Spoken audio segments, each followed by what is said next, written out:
வணக்கம். மாலை முரசு செய்திகளை விரிவாக பார்ப்பதற்கு முன் தலைப்புச் செய்திகளை பார்க்கலாம். மேகதாது அணைக்கு எதிரான முதலமைச்சரின் தனி தீர்மானத்திற்கு திருத்தம் கொண்டு வந்ததற்கு அதிமுக எதிர்ப்பு. சட்டப்பேரவையில் மீண்டும் தீர்மானம் மீது விவாதிக்க நேரம் கேட்டு தரப்படாததால் கடும் அமளி. அளிக்கிறேன், கொஞ்சம் அமைதியா உட்கார்ந்தீங்கன்னா அனுமதி இல்ல. இப்போது 110 விதியின் கீழ் மாண்பு அமைச்சர் அறிக்கை படித்த பிறகு விவாதம் கிடையாது. தயவுசெய்து அமருங்கள். நீங்க உறுப்பினர் பேசுகிற போது பேசுங்க. நீங்க உறுப்பினர் பேசுகிற பாருங்க, உங்களுக்கு விவாதம் இல்லைங்க.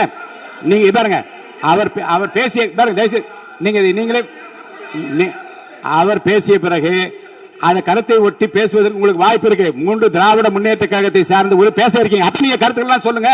இப்படி பண்ணுங்க, அப்படி பண்ணுங்க, இதையெல்லாம் செய்ய வேண்டும் என்று கேளுங்க. யார் வேண்டாம்னு சொல்ற இப்ப பேச முடியாது. 110 விதியின் கீழ் அறிக்கை படித்த பிறகு விவாதம் கிடையாது. உட்காருங்க. மாண்பு உறுப்பினருக்கான சிலவற்றை நான் வெளியே கேட்கிறேன்.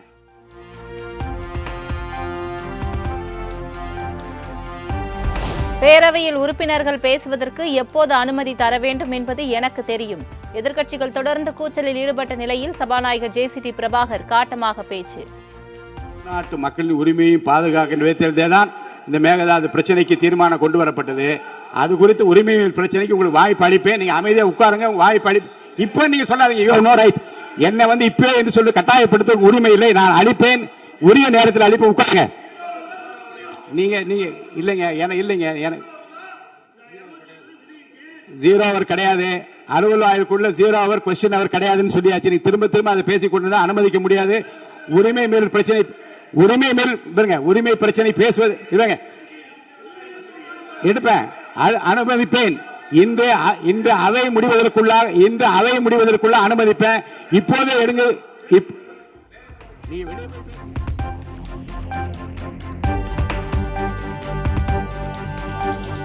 பேரவை நிகழ்வுகள் நேரலை செய்யப்படுவதால் உறுப்பினர்கள் கவனத்துடன் எச்சரிக்கையாக பேச வேண்டும். பேரவையில் உறுப்பினர்களின் முகபாவனை கேலி செய்யும் பேச்சு வலைதளத்தில் பரவி உள்ளதை சுட்டிக்காட்டி சபாநாயகர் ஜேசிடி பிரபாகர் எச்சரிக்கை. நடவடிக்கைகள் தற்போது நேரலையாக ஒளிபரப்பு செய்யப்படுவதால் பேரவையில் உள்ள உறுப்பினர்கள் மிகுந்த கவனத்துடனும் எச்சரிக்கையுடனும் இருக்குமாறு கேட்டுக்கொள்கிறேன். ஏனென்றால் கடந்த வெள்ளிக்கிழமை அன்று பேரவையில் சில உறுப்பினர்கள் அவையில் உள்ள மற்ற உறுப்பினர்களை கேலி செய்யும் வகையில் செய்த முகபாவனைகள் மற்றும் சைகை மொழிகள் பேசியவை கடந்த 2 நாட்களாக சமூக வலைதளங்களில் ஊடகங்களிலும் வேகமாக பரவி வருகிறது. இது சட்டமன்ற பேரவையின் மாண்பையும் கண்ணியத்தையும் குறைக்கும் வகையிலான செயலாகும்.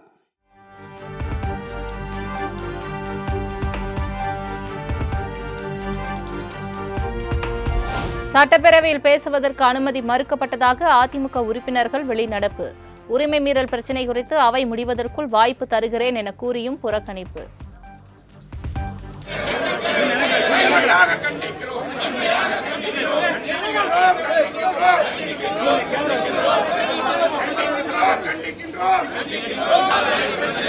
சபையிலே தவறான முறையில் தனி தீர்மானத்தை கொண்டு வந்த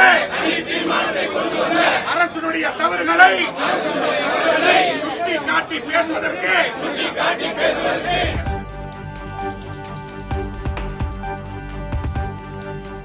மேகதாது விவகாரத்தில் முதல்வரின் தனி தீர்மானத்தில் எதிர்க்கட்சித் தலைவரின் கோரிக்கை ஏற்கப்பட்ட விவகாரம். அவையின் அனுமதியின்றி தீர்மானத்தில் எதிர்க்கட்சித் தலைவரின் கோரிக்கையை ஏற்றது எப்படி என இபிஎஸ் கேள்வி. திருத்தம் பேரவையில் முன்மொழியப்படாமல், மற்றொரு உறுப்பினரால் வழிமொழியப்படாமல், பாதிக்கப்படாமல், திருத்தம் வாக்கெடுப்பிற்கு விடாமல், திருத்தம் பேரவையால் ஏற்கப்படாத நிலையில் மாண்புமிகு பேரவைத் தலைவர்கள் திருத்தப்பட்டதற்கான தீர்மானத்தை வாக்கெடுப்புக்கு விட்டது பேரவை விதிகளுக்கு மாறானது. மேலும் மாண்புமிகு முதலமைச்சர் அவர்கள் படிக்கப்பட்ட திருத்தப்பட்டவரான தீர்மானத்தையும் அவைக்கு படிக்காமல் வாக்கெடுப்புக்கு விட்டது மரபுக்கு மாறானது. பேரவைக்கு அளிக்க வேண்டிய தகவல் அளிக்காமல் அரசிற்கு சார்பாக ஒருதலை பட்சமாக மாண்புமிகு பேரவைத் தலைவர் நடந்து கொண்டதாகவே கருத வேண்டியுள்ளது.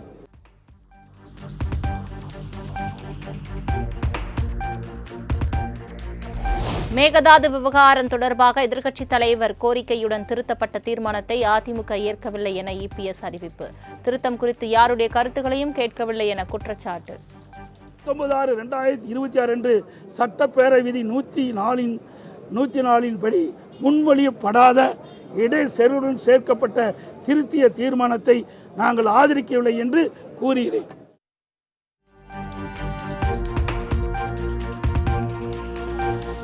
மேகதாது தொடர்பான முதல்வரின் தனி தீர்மானத்தின் போது எதிர்க்கட்சித் தலைவர் பேசிய போதே உடன்பாடு இல்லை என அதிமுகவினர் கூறாதது ஏன்?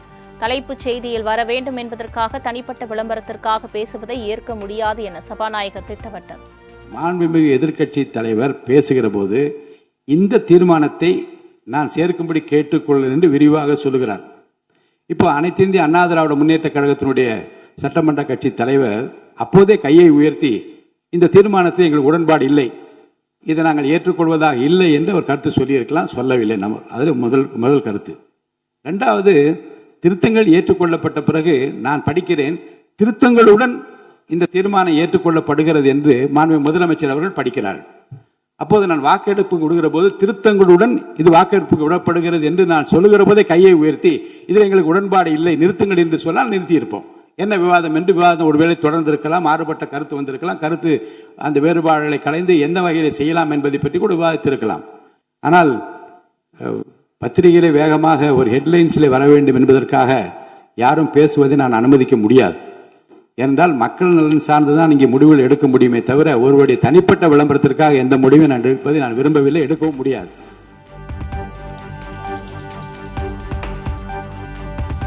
காவிரி விவகாரத்தில் புதிய நடுவர் மன்றம் அமைக்கப்பட்டால் தமிழ்நாடு பாதிக்கப்படும். புதிய நடுவர் மன்றம் அமைக்கும் கருத்தை தீர்மானத்தில் எதிர்க்கிறோம் என சட்டப்பேரவையில் பாமக எம்எல்ஏ கணேஷ்குமார் பேச்சு.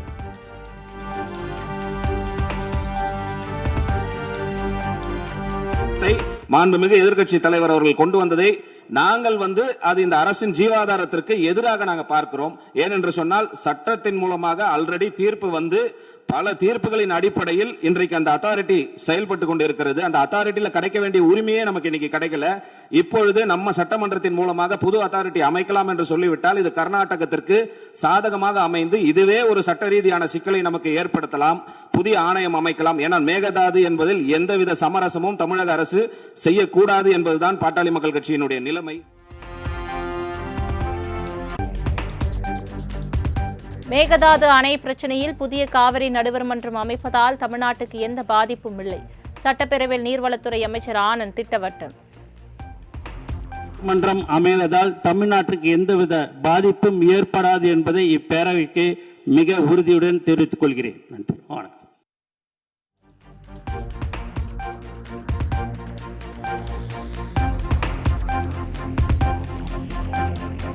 மேகதாது விவகாரத்தில் கர்நாடக அரசு மேற்கொள்வதை கைகட்டி வேடிக்கை பார்க்க முடியாது என அமைச்சர் ஆனந்த் திட்டவட்டம். மேகதாதுவில் அணை கட்டுவதை தடுப்பதற்கான அனைத்து நடவடிக்கையும் மேற்கொள்ளப்பட்டு வருகிறது என பேச்சு. இல்லை மாண்புமிகு பேரவைத் தலைவர்களே, ஒன்றிய அரசும் கர்நாடகாவும் புதிய வழிகாட்டுதலின் கீழ் மேகதாது திட்டத்தை மறைமுகமாக மேற்கொள்ள முற்படும் வேளையில் நாம் கைகளை கட்டிக்கொண்டு வேடிக்கை பார்க்க முடியாது.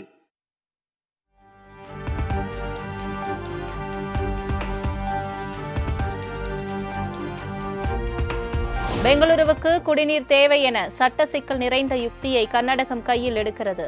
அதனை உடைக்கவே புதிய நடுவர் மன்றம் என்ற லீகல் ஸ்ட்ராட்டஜி. சட்டப்பேரவையில் பொதுப்பணித்துறை அமைச்சர் ஆதவ் அர்ஜுனா விளக்கம். இப்ப இருக்கக்கூடிய ஆணையம் நாம் நம்பிக்கை இழந்துட்டோம். இதனாலதான் மாண்புமிகு எதிர்க்கட்சி தலைவரும் ஒரு ஆணையத்தை புதுசா உருவாக்குங்கிறது ஒரு உமாபதி சாராகட்டும் சீனியர் அட்வொகேட் கவுன்சிலுடைய கடந்த 30-40 வருஷமா நம்மளுடைய விவசாயிகளுக்காக யார் யாரெல்லாம் சட்ட ரீதியா சட்ட வல்லுநர்கள் போராடினாங்களோ அவங்களுடைய அறிவுரைப்படி மாண்புமிகு முதலமைச்சர் இந்த முடிவை எடுத்து இந்த சட்டசபையில மாண்புமிகு உறுப்பினர் தீர்மானம்.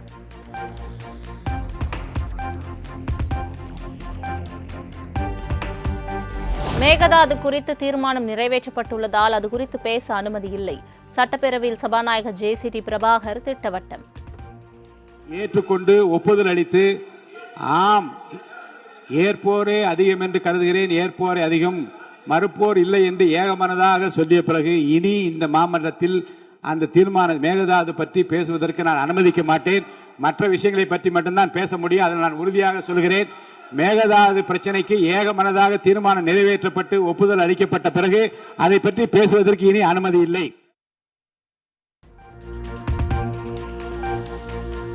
எடப்பாடி பழனிசாமி உள்ளிட்ட அதிமுக உறுப்பினர்கள் வெளியேறிய நிலையில் அதிமுகவினர் 4 பேர் வெளிநடப்பு செய்யாமல் பேரவையிலேயே இருந்ததால் சலசலப்பு. எஸ்பி வேலுமணி, நத்தம் விஸ்வநாதன் ஆகியோர் வெளிநடப்பு செய்யாததால் அதிமுக மீண்டும் 2 குழுக்களாக மாறியதாக தகவல். திருவள்ளூர் அமோனியா வாயு கசிவு விவகாரம் தொடர்பாக தமிழக சட்டப்பேரவையில் எதிர்க்கட்சிகள் கடும் அமளி.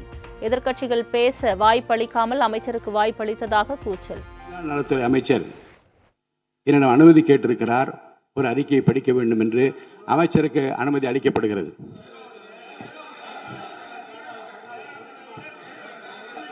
மாண்புமிகு பேரவைத் தலைவர் அவர்களே, திருவள்ளூர் மாவட்டம் ஊத்துக்கோட்டை வட்டம் பெரியபாளையம் அருகே கன்னியர்பேர் கிராமத்தில் 21/6/2026 அன்று மாண்பு உறுப்பினர்கள் அமருங்கள். மாண்பு உறுப்பினர்கள் அமருங்கள். நீங்கள் சொல்ல உட்காருங்க நான் சொல்றேன். உட்காருங்க. திருவள்ளூரில் இறால் பதப்படுத்தும் ஆலையில் அமோனியா வாயு கசிந்ததற்கு பைப் லைனில் ஏற்பட்ட கோளாறே காரணம். சட்டப்பேரவையில் தொழிலாளர் நலத்துறை அமைச்சர் பர்வேஷ் விளக்கம்.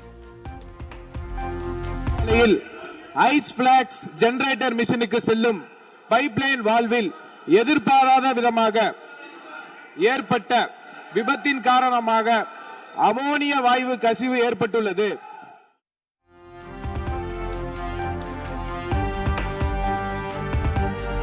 தமிழ்நாடு முழுவதும் 6669 அபாயகரமான தொழிற்சாலைகள் உள்ளன. இனி இதுபோன்ற விபத்துகள் நடக்காத வண்ணம் நடவடிக்கை எடுக்கப்படும். திருவள்ளூர் அமோனியா வாயு கசிவு விவகாரத்தை சுட்டிக்காட்டி அமைச்சர் பர்வேஷ் உறுதி.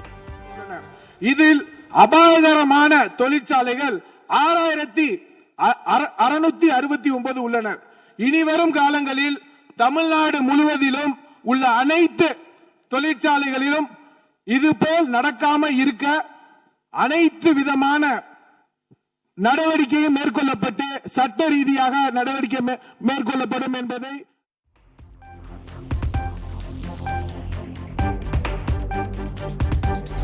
அமோனியா வாயு கசிவு தொடர்பாக 110 விதியின் கீழ் அமைச்சர் அறிக்கை அளித்ததற்கு எதிர்ப்பு.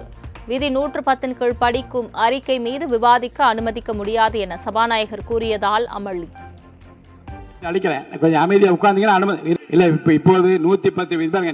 110 விதியின் கீழ் மாண்பு அமைச்சர் அறிக்கை படித்த பிறகு விவாதம் கிடையாது. தயவுசெய்து அமருங்கள். நீங்க உறுப்பினர் பேசுற போது பேசுங்க. நீங்க உறுப்பினர் பேசுகிற பாருங்க, உங்களுக்கு விவாதம் இல்லைங்க.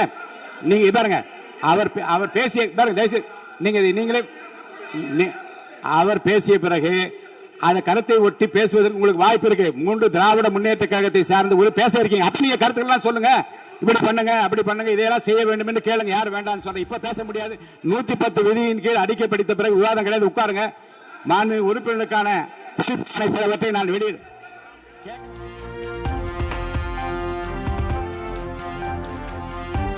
அமோனியா வாயு கசிவு விவகாரத்தில் உயிரிழந்தவர்களின் குடும்பங்களுக்கு முதலமைச்சர் 10 லட்சம் நிவாரணம் வழங்க வேண்டும். சட்டப்பேரவையில் திமுக எம்எல்ஏ ஏவாவேலு கோரிக்கை. திருவள்ளூர் மாவட்டம் பெரியபாளையம் பகுதியில் அமோனியா வாயு கசிந்த விவகாரத்தில் பலி எண்ணிக்கை 6 ஆக உயர்வு. 20க்கும் மேற்பட்டோர் ஐசியூவில் சிகிச்சை பெற்று வருவதால் உறவினர்கள் கலக்கம்.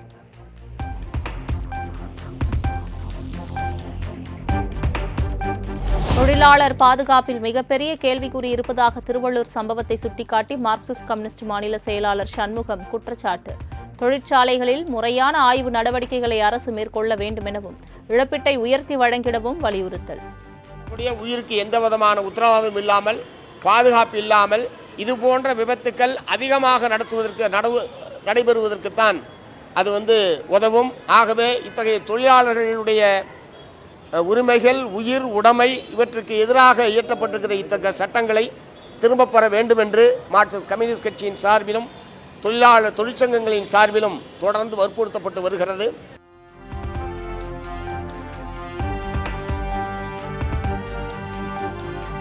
சட்டமன்ற உறுப்பினர்களை அரசு விழாவிற்கு முறையாக அழைத்து உரிய மரியாதை கொடுக்க வேண்டும். மேயர் பிரியா, சட்டமன்ற உறுப்பினர் பல்லவி இடையே நடந்த பிரச்சனையை சுட்டிக்காட்டி தலைமைச் செயலாளர் சாய்குமாருக்கு சபாநாயகர் உத்தரவு. மாவட்டத்தில் நடைபெறும் அனைத்து அரசு நிகழ்வுகளிலும் மரபு நெறிமுறைப்படி அந்த தொகுதியை சார்ந்த சட்டமன்ற உறுப்பினர்களுக்கு முறையாக அழைப்பு விடுக்கப்பட்டு சட்டமன்ற உறுப்பினர்களின் சிறப்புரிமைகள் மற்றும் மரபு நெறிமுறைகளை கடைபிடிக்க நகராட்சி மற்றும் மாநகராட்சி ஆணையர் உள்ளிட்ட அனைத்து உள்ளாட்சி அமைப்புகளை சார்ந்த அலுவலர்களுக்கும் அனைத்து மாவட்ட ஆட்சித் தலைவர்களுக்கும் உரிய அறிவுறுத்தல்களை வழங்குமாறு மதிப்பு. தாவேக செய்தி தொடர்பாளரின் பேச்சு போல் இருந்தது ஆளுநரின் உரை என தேமுதிக எம்எல்ஏ பிரேமலதா விமர்சனம். 37 நிமிட உரையில் 37 தவறுகள் இருந்ததாகவும் பேச்சு. அவர் பேசியதாக ஒரு குறிப்பு இருக்கு.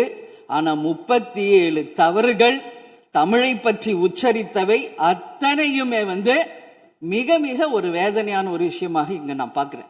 நம்மளுடைய தலைவர்கள், அறிஞர் அண்ணாவாகட்டும், கலைஞராகட்டும், ஐயா காமராஜர் ஆகட்டும், அனைத்து பெருந்தலைவர்கள், அதே போல வேலு நாச்சியார், இது போன்ற அவர் ஒவ்வொரு பேரை சொல்லும் பொழுதும் முற்றிலுமாக அவருடைய உரையில அத்தனை பிழைகள் அன்றைக்கு இருந்தது.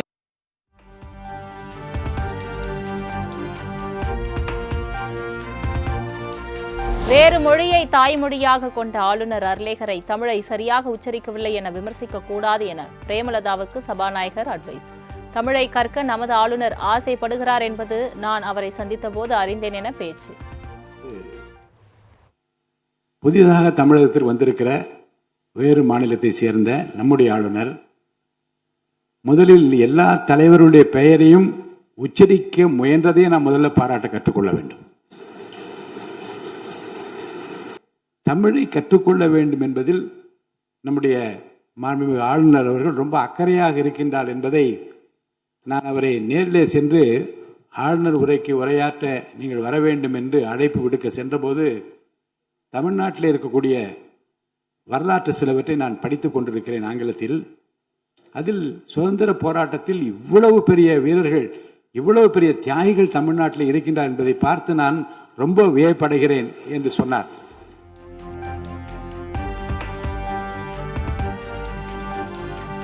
முதலமைச்சர் ஜோசப் விஜய்க்கு பிரதமர் மோடி பிறந்தநாள் வாழ்த்து. நீண்ட மற்றும் ஆரோக்கியமான வாழ்வை பெற பிரார்த்திக்கிறேன் என எக்ஸ் தளத்தில் பதிவு.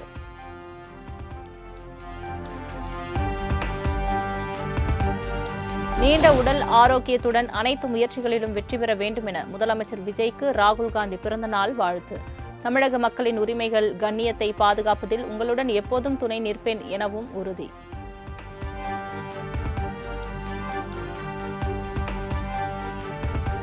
முதலமைச்சர் விஜய்க்கு திமுக தலைவர் ஸ்டாலின், அதிமுக பொதுச் செயலாளர் எடப்பாடி பழனிசாமி, பாஜக மாநில தலைவர் நயினார் நாகேந்திரன் பிறந்தநாள் வாழ்த்து. மதிமுக பொதுச் செயலாளர் வைகோ, அமமுக பொதுச் செயலாளர் டிடிவி தினகரன், மக்கள் நீதி மய்யம் கட்சித் தலைவர் கமலஹாசன் உள்ளிட்டோரும் எக்ஸ் தளத்தில் வாழ்த்து பதிவு. முதல்வர் விஜய் பிறந்தநாளை முன்னிட்டு சென்னையில் விசிக சார்பில் நலத்திட்ட உதவிகள் வழங்கும் விழாவில் விஜயின் தந்தையும் இயக்குநருமான SA சந்திரசேகர் பங்கேற்பு. கடந்த 60 ஆண்டுகளாக பேசியே நாட்டை கெடுத்து விட்டார்கள். பேசுவதை விட செயல்படுவதே முக்கியம் என கருத்து. கடந்த 60 வருஷமா பேசியே நாட்டை கெடுத்துட்டாங்கல்ல, இவர் அதை பண்ணணுமா? சொல்லுங்க தம்பி, பேசுறது முக்கியமா செயல்படுறது முக்கியமா? செயல்படுறது தானே முக்கியம். செயல்படுறதா இல்லையா? படுறார், அப்புறம் எதுக்கு பேசணும்? சும்மாவே நாங்கள் அதை பேத்துருவோம், இதை பேத்துருவோம் அப்படின்னு சொல்லிட்டு எதுவுமே செய்யாமல் இருக்கிறத விட செயலில் காட்டலாம்ல.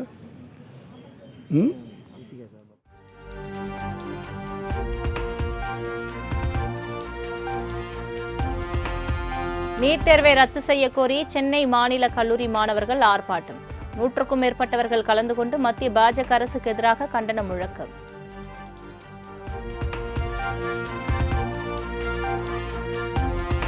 நாடு முழுவதும் நேற்று நீட் மறுதேர்வு நடந்து முடிந்த நிலையில் பீகார் மாநிலத்தில் ஆள் மாறாட்டத்தில் ஈடுபட்ட மாணவர்கள்.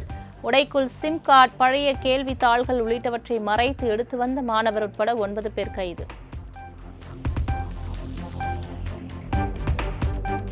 பிரபல நடிகர் பிரகாஷ் ராஜுக்கு பெங்களூரு கோர்ட் ஜாமீன் இல்லாத பிடிவாரண்ட் பிறப்பிப்பு. 4 வாக்காளர்கள் அடையாள அட்டை வைத்திருப்பதாக குற்றம் சாட்டப்பட்ட நிலையில் விரைவில் கைது செய்யப்பட வாய்ப்பு.